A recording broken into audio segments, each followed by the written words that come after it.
আচ্ছা, এটা দেখো, একটু আমি আলোচনা করে দিই। এই অঙ্কে প্রাপ্য কমিশন যেটা আছে কোথায় যাবে? প্রাপ্য কমিশন,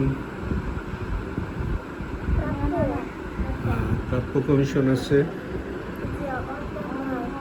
এটা এটা তোমার প্রাপ্য কমিশন মানে ডেবিটের টাকা কখনো আয়ে যায় না।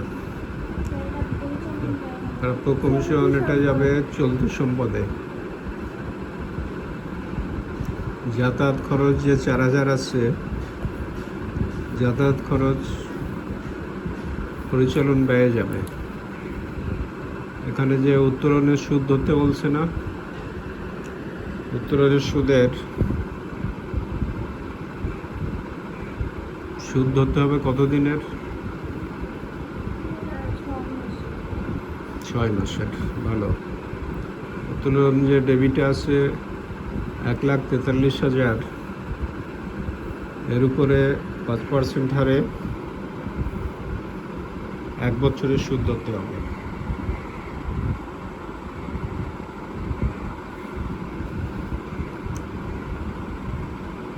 তারপর ব্যাংক ঋণের ব্যাপারটা কি?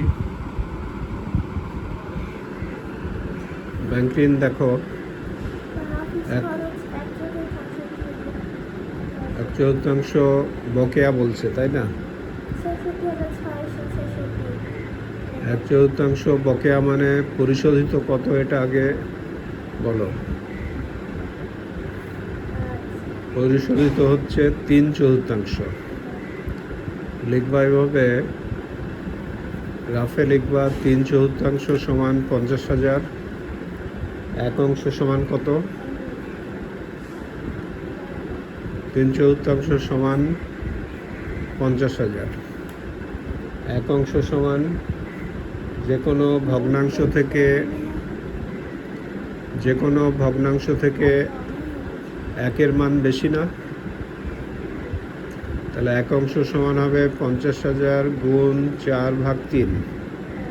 তাতে কত টাকা আসে?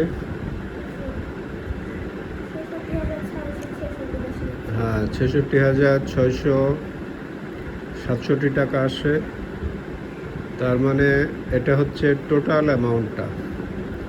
এর মধ্যে পেমেন্ট করা আছে 50,000। তাহলে বকেয়া লিখবা 16,667 টাকা। ক্লিয়ার? বকেয়া লিখবা 16,667। ব্যাংক ঋণের যে ব্যাপার,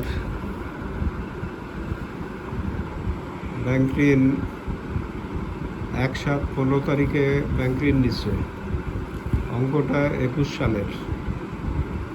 21 সালের সুদ দিতে হবে কত দিনের?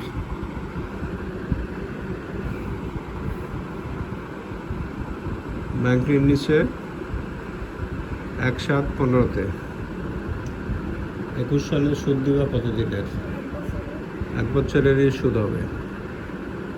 এই সুদ অন্যান্য ব্যয়ের মধ্যে দেখাবা, অন্যান্য ব্যয় বা অপরিচালন ব্যয়ের মধ্যে দেখাবা।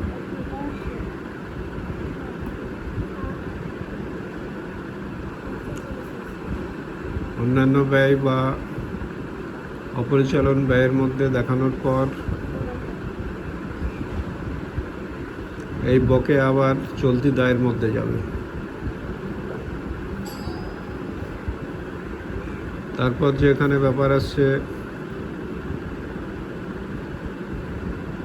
8,000 টাকা আদায়যোগ্য নয়, এটা কুরিনে লিখবা।